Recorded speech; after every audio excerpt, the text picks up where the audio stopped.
जय श्री कृष्ण। सभी सदाचारी पुण्यात्माओं को सादर नमन।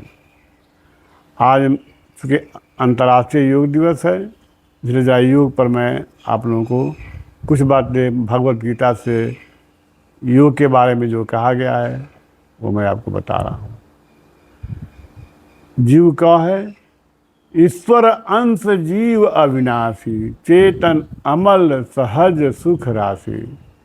यह जीव है, यह भगवान का अंश है, चेतन है, अमल मल रहित है, इसमें कोई दोष नहीं है, सुख की राशि है, सहज स्वाभाविक सुख की राशि है।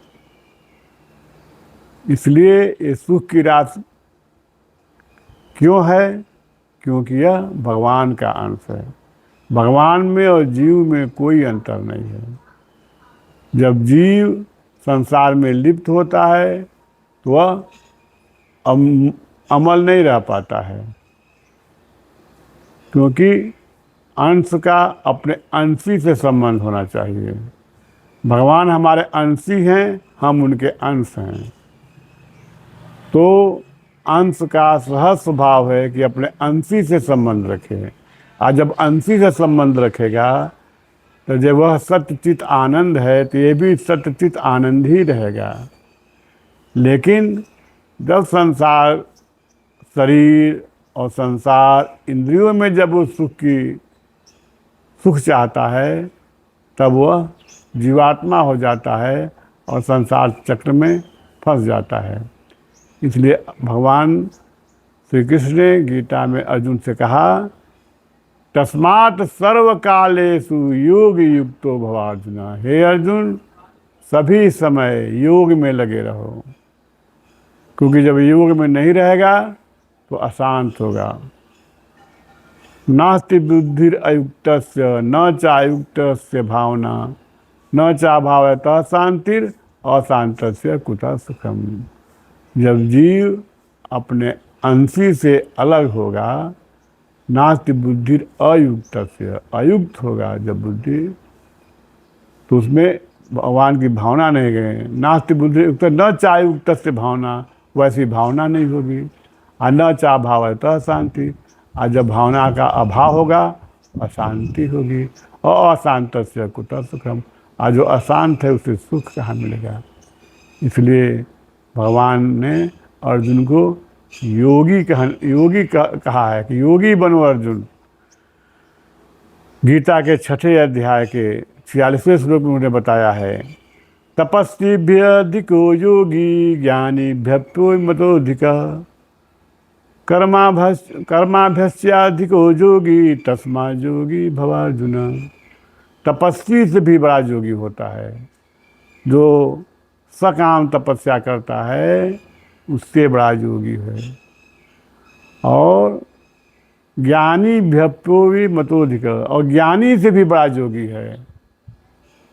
और कर्मी भ्यस्याधिको योगी, और सकाम जो कर्म करने वाले हैं उनसे बड़ा योगी होता है। तस्मा योगी भवार्जुन। 8वें अध्याय में उन्होंने बताया है, अंतिम श्लोक है, वेदे सुयज्ञे सुतपः सुचैव, वेदे सुयज्ञे सुतपः सुचैव,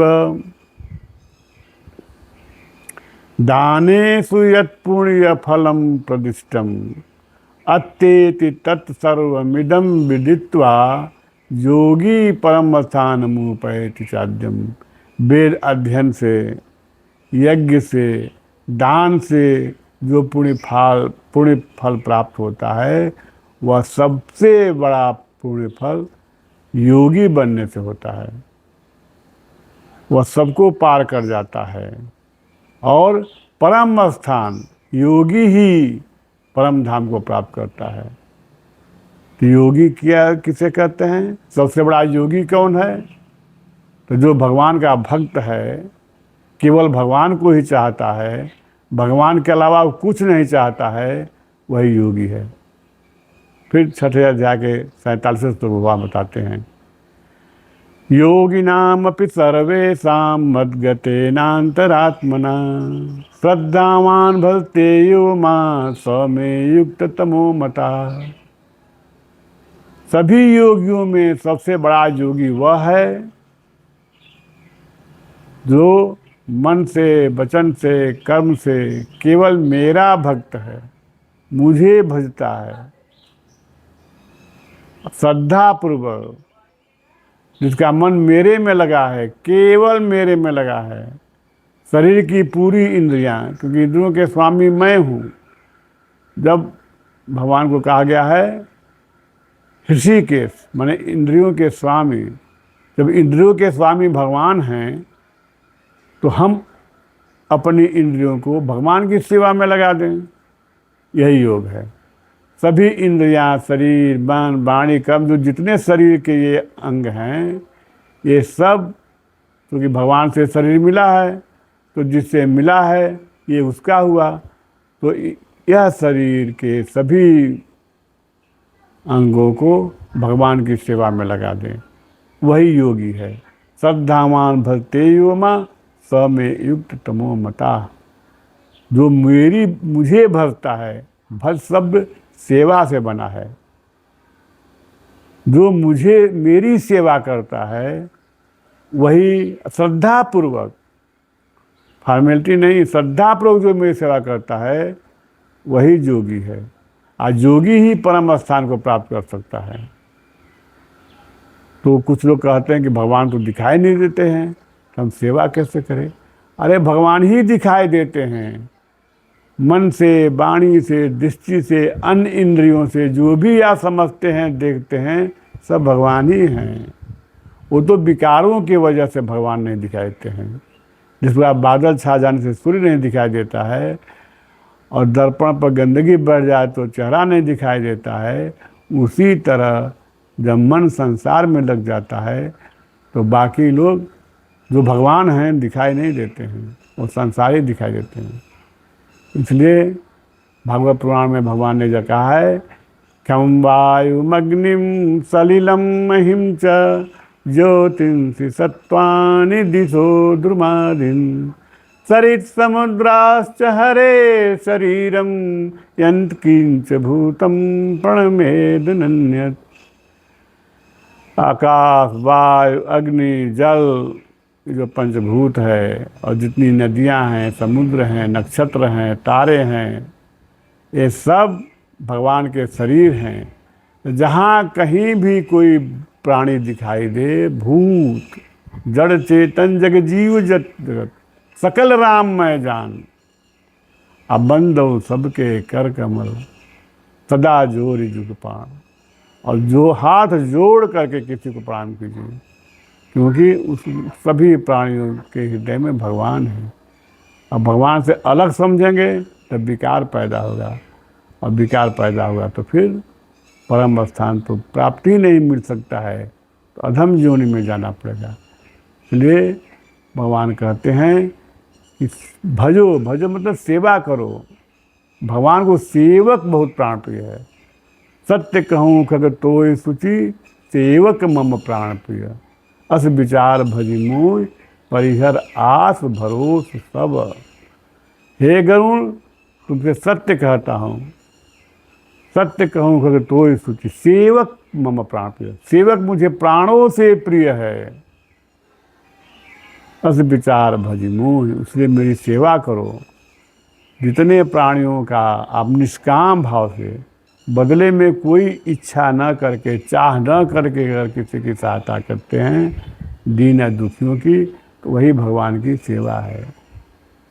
क्यों कि सेवक सेव्य भाव बिनु भव न तरिये उद्गार। संसार सागर से पार होने के लिए सेवक और सेव्य का भाव होना चाहिए। जो भी दिखाई देता है सब मेरे प्रभु हैं, और मैं सबका सेवक हूँ। भगवान ने कहा है, अरण्यकांड में बताया है कि अनन्य भक्त मुझे प्रिय है। सो अनन्य जाके मति असिन टरई हनुमंत, मैं सेवक सचराचर रूप स्वामी भगवान। वह अनन्य है जिसकी ऐसी बुद्धि दृढ़ हो जाती, कभी टलती नहीं है कि मैं सेवक सचराचर, चर और अचर माने पेड़ पौधे से लेकर चलने वाले जीव जंतु तक, मैं सेवक सचराचर, चर और अचर का मैं सेवक हूँ। आज जो रूप दिखाई दे रहा है सब भगवान का रूप है। कोई सर्वज्ञ सर्व उर्वासी, सर्व रूप सब रहित उदासी। भगवान सभी रूपों में, अन्य रूपों में वेश बदल के घूम रहे हैं। सबको भगवतमय जान करके और सबकी निष्काम भाव से सेवा करें, देश की सेवा करें, राष्ट्र की सेवा करें, और अपने जो परिवारजन में जो लोग हैं उनको भी कर्तव्य भाव से सेवा करें, अनासक्त होकर के। क्योंकि अनासक्त होकर के जो कर्म करता है वह भगवान को प्राप्त करता है। गीता में बताए हैं, तस्मात् असक्त सततम कार्य कर्म समाचर, अनासक्तो ह्याचरन् कर्म परमाप्नोति पुरुष। यह पुरुष जो आत्मा है ये पुरुष है। तो जो असक्त होकर के, अनासक्त होकर, किसी फल की आशा से न करके काम, अनासक्त होकर के जो आदमी काम करता है, लगातार काम करो, 24 घंटे काम करो, उठते बैठते सोते जागते भगवान का स्मरण करो। सर्वकालेषु योग युक्तो भव, हर काल में योग युक्त हो, और यही भगवान की सेवा है। किसी से कटु वचन न बोलो, किसी को दुख देने वाली बातें मत बोलो। अब बोला ही जाएगा, जब आप संसार में आसक्त होगा तब तो बोलना ही पड़ेगा। लेकिन जो भगवान में आसक्त होगा, क्योंकि भगवान ने कहा है गीता में कि मयि आसक्त मनोपार्थ योगम युञ्जन मदात्मजा। हे अर्जुन, मन को मुझ में आसक्त करो, मेरे में आसक्त करो। योग युञ्जन मदात्मजा, योग में योगी होकर के मेरे आश्रित हो काम करो, मेरे लिए काम करो, तुम मुझे अवश्य ही प्राप्त करोगे। मामे वैसे संशय असंशय में भाग। इसलिए योगी का मतलब है भगवान से जुड़ना। जब अंश अपने अंशी से अलग हो गया है और वह अंशी आपके अंदर आप ही के साथ बैठा हुआ है, तो उसके तरफ आकर्षित होइए, उसी से आपका कल्याण होगा और परम स्थान को प्राप्त करोगे।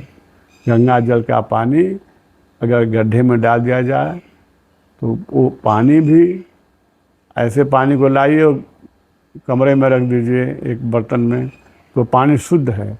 लेकिन जहाँ उस पानी को किसी गड्ढे में, नाले में डाल देंगे, वो जो गंगा जी का अंश था, जब गड्ढे में मिलेगा, गंदगी से मिलेगा, तो वो भी गंदा हो जाएगा और अशुद्ध हो जाएगा। उसी तरह जब यह जीव जो भगवान का अंश है, जब वो संसार में लिप्त होगा वो भी गंदा हो जाएगा, निर्मल नहीं रह जाएगा। निर्मल मन जन सो मोहि पावा। और जो मल निर्मल है वही भगवान को प्राप्त कर सकता है। निर्मल मल कौन है? जिसे भगवान के अलावा संसार में आसक्ति, किसी चीज़ में आसक्ति न हो, वह निर्मल है। और सबको प्रभु में देखे और तब वह निर्मल होगा और भगवत प्राप्ति होगी। इसी के लिए मनुष्य शरीर मिला है। अब बाकी जितनी भौतिक चीज़ें हैं वो तो आपको प्रारब्ध के अनुसार मिलती ही रहेंगी, क्योंकि जैसा आपने पूर्व जन्म में कर्म किया है उसी के अनुसार ये शरीर मिला है, उसी के अनुसार सब कुछ मिला है। तो अब आप समझदार हो गए हैं, अब भगवान में आसक्त होइए और जीवन का लाभ उठाइए। दे धरे कर फल भाई, भजिए राम सब काज बिहाई। सभी कामनाओं को छोड़कर, कार्य को नहीं छोड़ना है, कामनाओं को छोड़कर, यही दे धरे का फल यही है, भजिए राम, भगवान राम को भजिए सब कामनाओं को छोड़कर। तो आप शुद्ध हो जाएंगे, निर्मल हो जाएंगे, परम स्थान को प्राप्त करेंगे। जय श्री कृष्ण।